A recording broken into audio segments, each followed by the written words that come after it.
If you are visiting Budapest for the first time, be sure to watch this video because in it, I'm going to be sharing all the most important tips and must-knows so that you can have the best trip ever.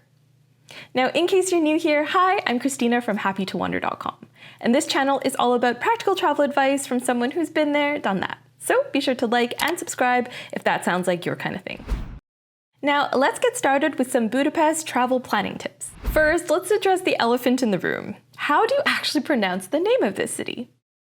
If we were to pronounce it the proper way as it's said in Hungarian, it would actually be Budapest with a sh sound. This is the way that most locals would pronounce it, and also the way I would personally pronounce it if I was asking for directions or discussing the city with anybody locally.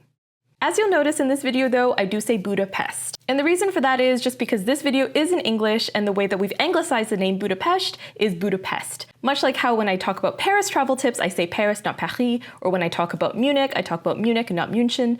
Same kind of reason. But feel free to chime in the comments if you feel very strongly about Budapest. Honestly, I'm still a little torn on this one.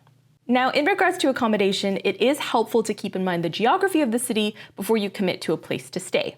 The city of Budapest is actually made up of 23 different districts spread across two distinct halves of the city. Buda, which is on the western bank of the Danube, and Pest, which is on the eastern bank. You'll notice I say Pest here because we don't usually say Pest in English.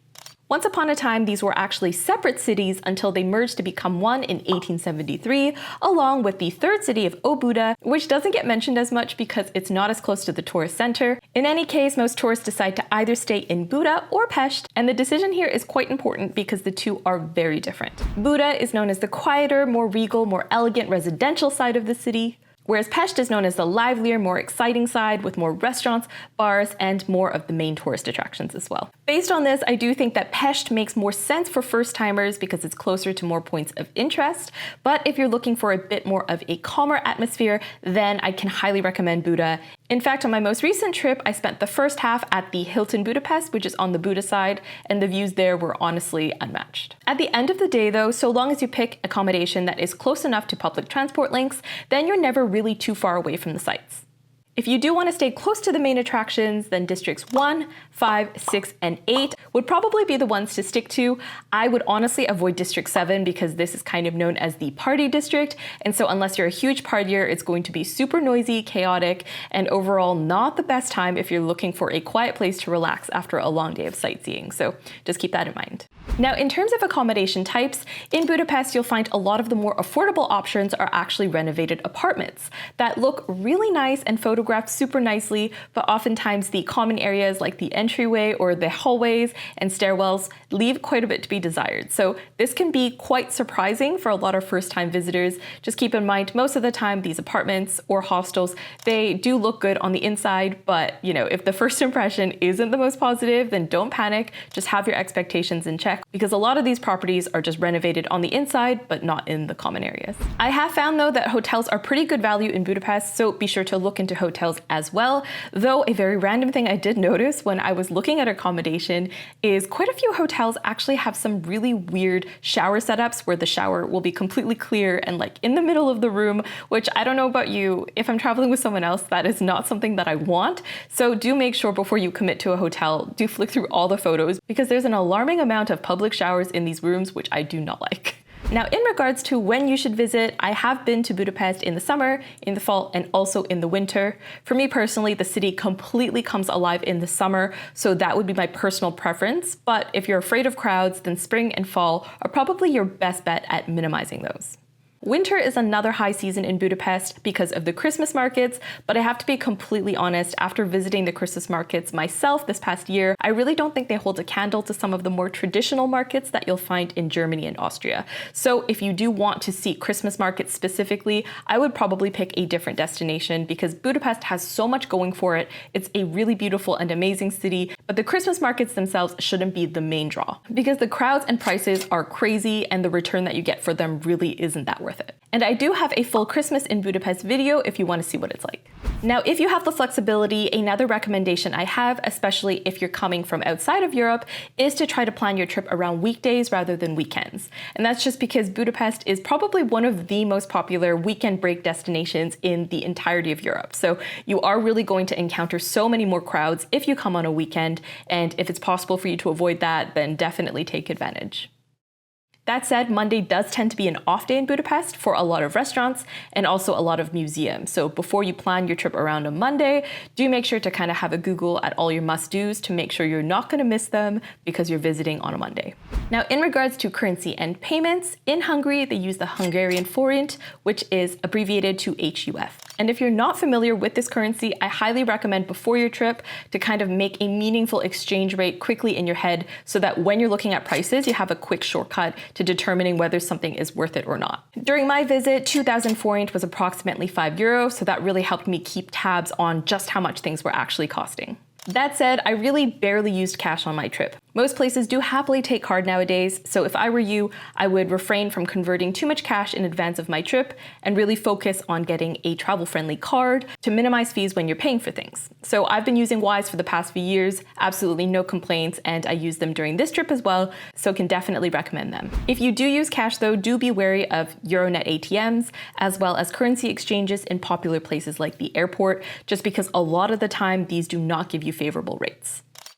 And if you're ever given the option to pay in either forint or euro, make sure you're picking the local currency, which is forint, because a lot of the time the exchange rate they give you for euro is not very favorable either.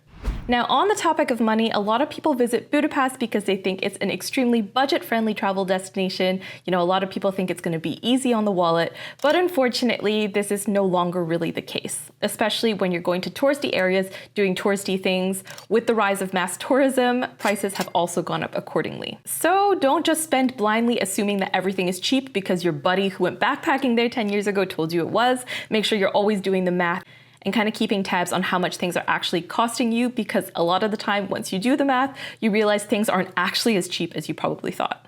Finally, when you're doing research online, do make sure you double check the websites that you're visiting, because I definitely noticed with Budapest, there was a lot of third-party websites out there that kind of masquerade as official ones. So it'll be like thermalbatstickets.com or something like that, and they'll make you think that they're official when they're not, and often with these third parties, the information can be outdated, it's not as up-to-date as the official source, and a lot of the time the prices will be higher as well. So do always make sure you're looking at official websites, not ones that are kind of pretending to be official. So for instance, take note that the official tourism page of Budapest is actually budapestinfo.hu/en if you're looking at the English version. Any other travel guides that claim to be official, Budapest Tourism, Budapest.org, things like that, those are not official sources, so just keep that in mind. Now, I know this is a lot of information, but I want you to be as prepared as possible, so if you're still with me, please comment goulash if you're into this level of detail. All right, now let's talk about transport and getting around Budapest. If you're flying, do note that Budapest Airport is actually pretty far away from the city center, about 20 kilometers or 12.5 miles, so don't expect a quick journey to your accommodation. From the airport, the cheapest way for most visitors is to just hop on the airport express bus, which is the 100E bus. This only costs 2,200 forint one way and takes about 40 minutes to get to the city center. And it's really great because you just tap your card on board to pay, so you don't have to really stress about how to get tickets and things like that. The quickest way though is of course to get a taxi. And if you're traveling in a larger group, the cost can often even out to be not that much more expensive than taking the airport express bus. Luckily, taking the taxi from the airport is actually really easy. All you need to do is follow the signs for taxi when you're leaving the airport and then look for the official faux taxi stand. Once you're there, you go to the front of the line, you tell them where you're going, and they're gonna print out a receipt for you that has the taxi number, an estimated fare, and also the license plate of the taxi that is going to come pick you up. This entire process is very simple and designed so that you don't get scammed, so make sure you stick with these official taxis and avoid any that say freelancer on them because these are not regulated. Now, in between these options is a shared shuttle that can take you to your hotel for a cheaper price because you're essentially carpooling with other travelers who are also going to their hotels. Of course, this helps you save a bit of money, but at the end of the day, it's not a direct route, so I do think it's worth it to just pay the little bit extra so that you can be taken to your hotel directly. Now, in terms of getting around the city center once you arrive, I will say Budapest is decently walkable, though not as dreamy as some other European cities just because there's not as many pedestrianized streets. A lot of the time the sidewalks can be quite narrow, and there is a decent amount of car traffic to contend with as well. Adding on to this, some sites are fairly spread out, and especially on the Buda side, a lot of the sites are up really steep hills, so it can be worth it to look into public transport as well. I don't think you can necessarily rely on walking to every single place.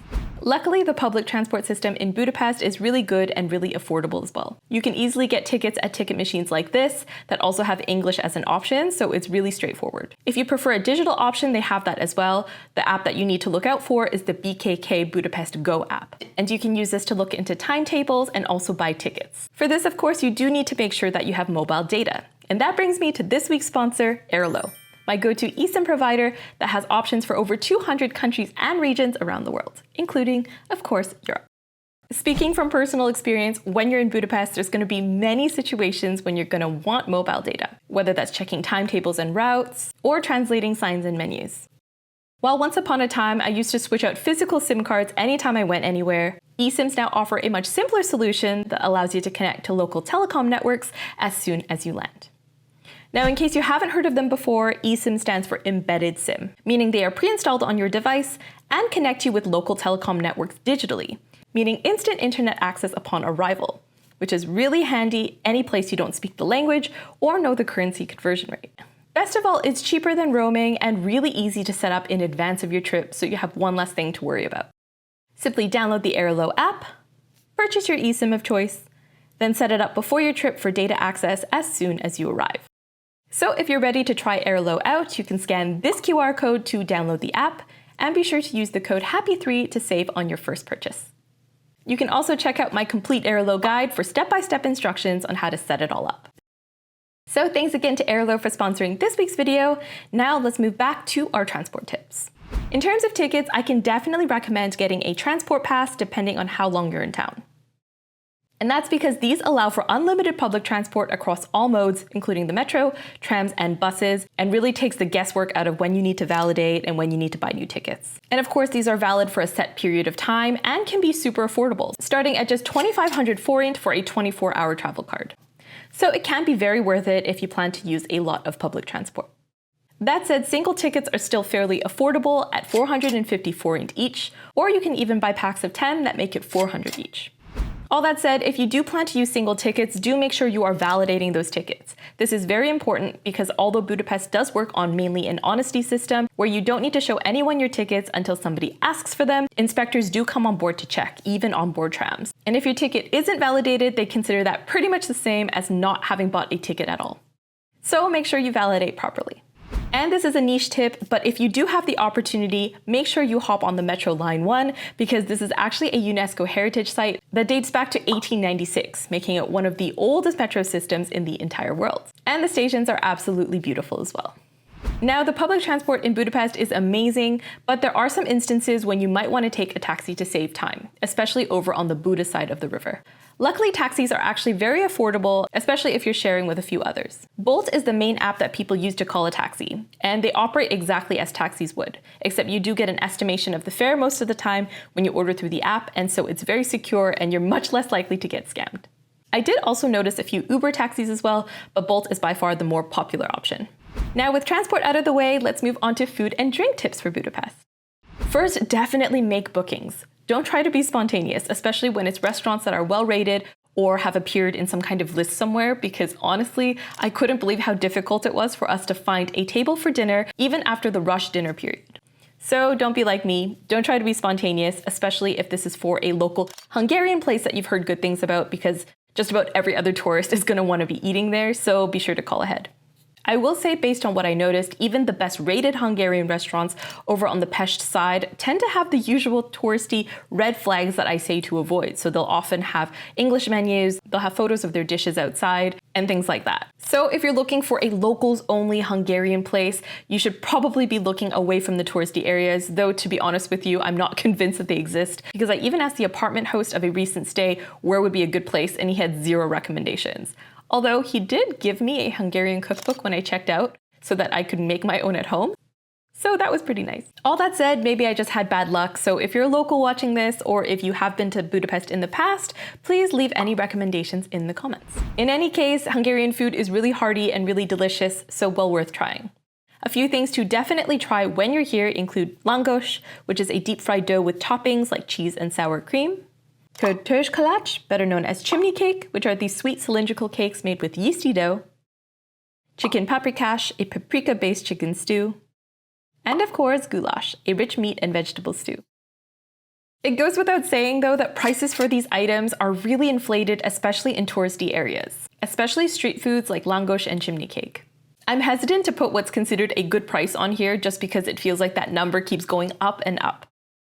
But generally speaking, you should not be paying more than 2,000 forint for a chimney cake, or you are seriously overpaying. And with langosh, it's a bit more difficult because once upon a time, it was super common to find a good langosh for less than 1,000 forint each. But that's much tougher to find now.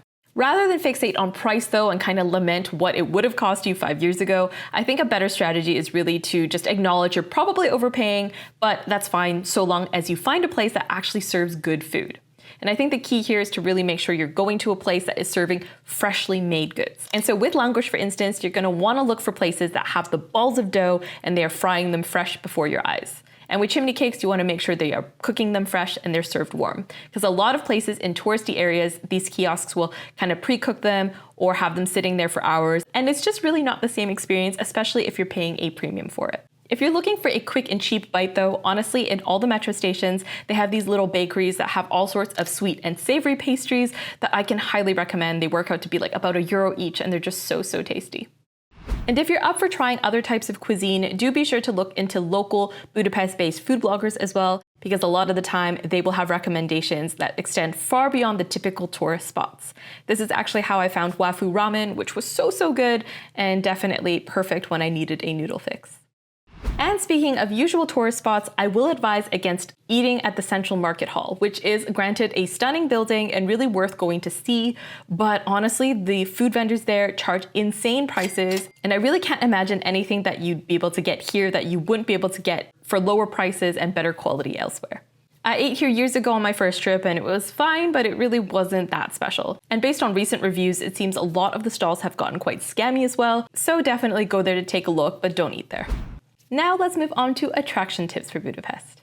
First, while I usually do recommend getting the city card or pass for whatever city if you plan to do a lot of sightseeing, I can't really say that about the Budapest card just because to me it seems very expensive for what it actually offers. So be sure to crunch the numbers. As of 2025, according to the official Tourism Budapest page, they actually have 3 different options when it comes to this card. First off, the tourist pass, which includes entry to attractions but no public transport. The Budapest card, which includes entry to attractions as well as public transport. And the Budapest Explore Pass, which includes entry to attractions and hop-on, hop-off buses and cruises, but no public transport. Prices for the cheapest one, the Tourist Pass, which again doesn't even include transport, starts at €34 for 24 hours. Given the fact that a lot of attractions in Budapest are actually quite affordably priced, this price to me is outrageous because it means that you have to go to at least 4 to 5 attractions per day to make it worth it. Plus, the attractions included often aren't the most popular ones, like the thermal baths that they include, for instance, aren't the famous ones that you always see on social media. They're kind of like a smaller, quieter one. But as usual, the only way to know for sure if this pass is going to make sense for you is by doing the math. So if you need help with that, I do have a free spreadsheet that you can use. You can find the link for that in the description. Now for the main sites and attractions. I do have to say that Budapest is an incredibly popular destination, not only with bus tours, but also with river cruises. So really, when the crowds come, they come in thick. After 3 visits, I've personally found that the best strategy is really to get up early in the morning to experience the busiest places, or also saving them for later in the evening when the day trippers have left, and then saving your afternoons for things like museums that tend to be less popular with day trippers because they don't have enough time to go see museums. A place that I would definitely recommend you do early is the Fisherman's Bastion, which is absolutely stunning at sunrise. It does get super busy here from 10 a.m. onwards, so I would recommend going there very early and then enjoying it before the crowds roll in. Same goes for some of the other attractions in the Castle Hill complex. They get very busy as the afternoon rolls around, so best to kind of do it early in the morning. Though I will say that the views from there at night are also really nice. I know that museums aren't usually people's first priority when they come to Budapest, but I will say the Hungarian National Museum is really worth seeing. There's a lot of interesting artifacts, and the explanations kind of give you a general overview of Hungary's history, which I think is really interesting. You should not confuse this though with the National Gallery, which is over on the Buda side, and this is actually an art gallery with lots of great Hungarian art, so if you're into art, that might be the better pick. But overall, I think the Hungarian National Museum has more to offer. As for all the attractions and museums at Castle Hill, there is the Budapest History Museum, which you can visit along with a combo ticket that takes you to St. Stephen's Hall.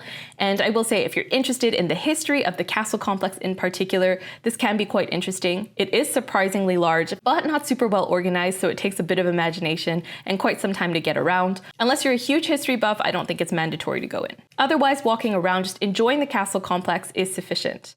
Although I will say there is so much more to the Castle Hill complex than just the busy area around the funicular, which is super overpriced by the way.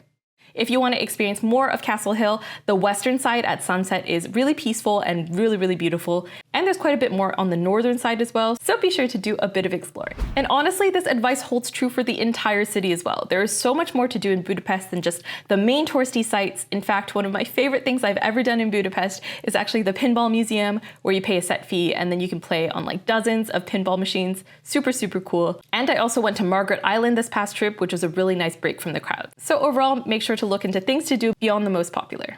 Now, if you're short on time, I do think that doing a river cruise is really good value, because honestly, the most beautiful buildings in Budapest are kind of lining the river, so it's really worth seeing them from the water, especially at night when you see them all lit up. There are so many options though, including ones that have like bottomless booze, so definitely shop around. If nothing else though, do make sure you go see the Hungarian Parliament building both during the day and at night, because honestly, it is one of my favorite buildings in the world. It's absolutely stunning and it's really worth seeing in all lighting conditions.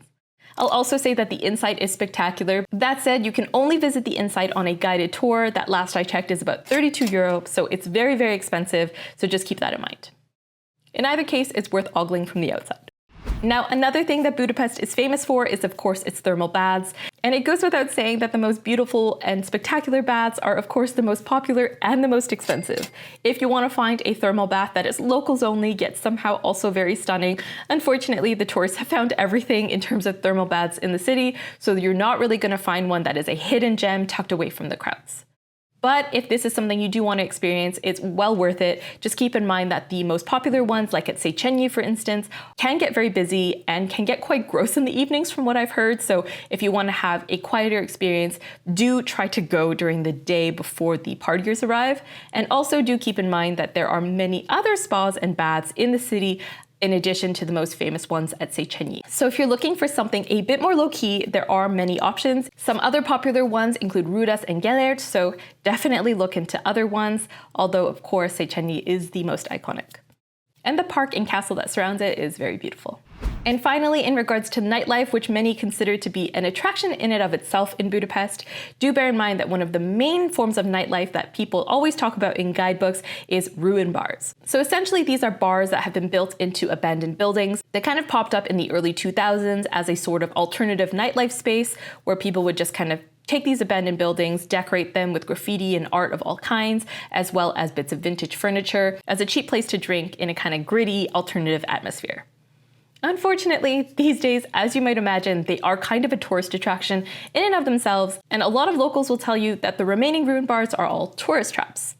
Of course, these ruin bars might not be the bohemian utopias they once were, but I do still think they're very unique to the city and very interesting to go see. Especially Szimplekerт, which is probably the most famous and popular one, which consists of tons of different rooms and bars and even a weekly market. I will say though, you should avoid coming here on a weekend evening because it is wall to wall filled with people and you can't even really appreciate the surroundings. I know it sounds boring to be going to a bar at 5 or 6 p.m, but trust me, if you're visiting on a weekend, that's what you have to do to ensure that you actually get to experience the space rather than just be stuck in a giant lineup. And of course, if you want to skip the lineup, there are guys at the front who will offer to bring you there for the cheap price of €20. So you can consider that, but honestly, I'd rather skip the crowds and the chaos and just go a little bit earlier.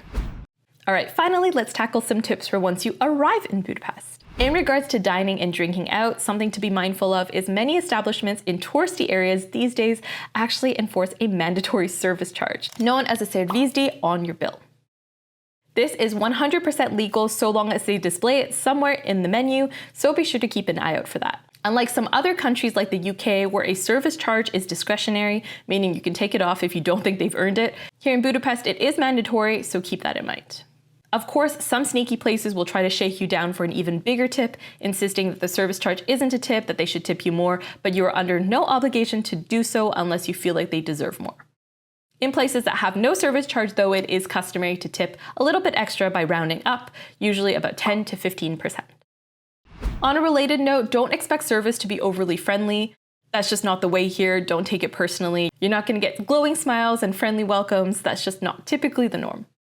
Next, unfortunately, due to the popularity of Budapest with bachelor and bachelorette parties, there are some additional scams to be very mindful of.